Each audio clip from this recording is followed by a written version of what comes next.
Juan Severino Malyari, isang pari at ang kauna-unahang Pilipino serial killer. Welcome to Tagalog Story Files.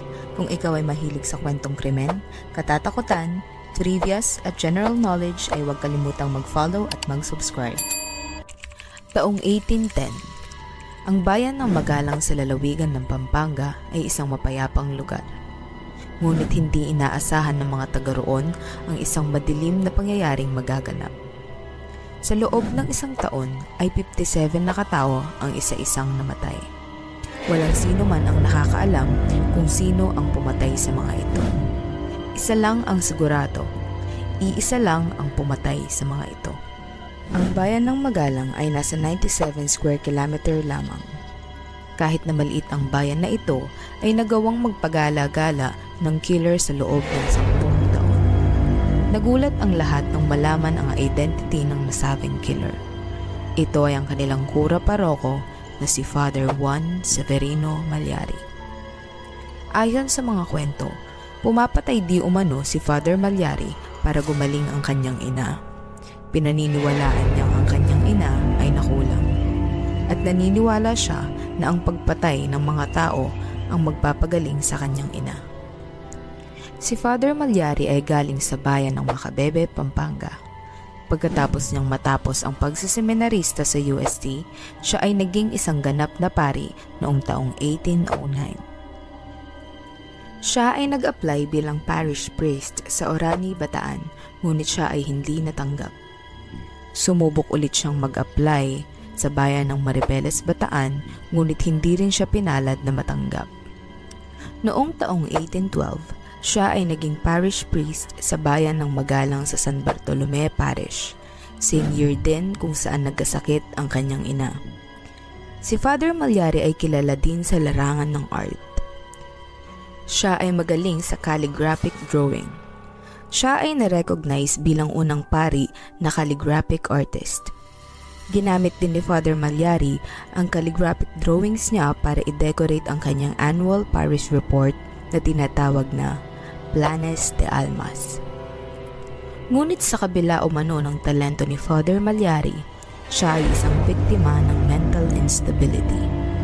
Malaking epekto umano ang stressful events sa kanyang buhay at ang pagkakasakit ng kanyang ina kaya lumala ang problema niya sa kanyang mental health. Noong inaresto si Father Malyari sa kanyang mga krimen, siya ay tuluyan ng nagkasakit sa kanyang pag-iisip. Sa kabila ng kanyang kondisyon, hinuli at kinulong pa rin siya ng mga Spanish authorities. Hindi dinala si Father Malyari sa isang mental institution, kundi kinulong lamang sa kulungan na parang isang regular na bilanggo. Sabi ng historian at psychiatrist na si Dr. Santiago, ay unusual at irregular ang kaso ni Father Malyari dahil ang mga Spaniards umano ay inaasikaso ng maayos ang mga may mental health problems. Ngunit hindi ito nagawa sa kanya. Ayon sa isang Spanish chronicler na si Sinibaldo Damas, na ang attorney umano na humawak sa kaso ni Father Malyari ay nagsalita at inilarawan ang brutal na pagpatay niya. Nagawa umano ito ni Father Malyari dahil naniniwala siyang gagaling ang kanyang ina na pinaniniwalaan niyang nakulam. Matapos ang 14-year na pagkakakulong, si Father Malyari ay inexecute. Siya ay binigti noong 1840. Dahil sa kanyang kondisyon at kakulangan ng pag-aasikaso, siya umano ay biktima ng injustice ng Spanish colonizers ayon kay Dr. Santiago. Si Father Malyari umano ang pinakaunang Filipino priest na binitay ng mga Spanish colonizers. Ang Hospicio de San Jose ang pinakauna-unahang mental hospital sa buong mundo. Ayon kay Dr. Texan, ang hospital na ito ay pinamumunuan di umano ng mga religious leader kaya nga kine-question kung bakit hindi pinagamot noon si Father Malyari sa nasabing ospital. Bagkus, siya ay agad na inaresto ng mga otoridad ng Espanya. Kung ikaw ay nagtataka kung paano nalaman ng sambayanan ng dark side ni Father Malyari ay dahil siya ay nagkasakit. At dahil siya nga ay nagkasakit, mayroong pari na humalili sa kanya para magsilbi sa simbahan sa bayan ng Magalang. Ang pari na humalili sa kanya ay may nakita umanong patak ng mga dugo. At dahil dito ay natunto ng mga bangkay ng mga di umano'y napaslang ni Father Malyari. Natagpuan din nila ang mga ilang kagamitan ng mga pinaslang ni Father Malyari.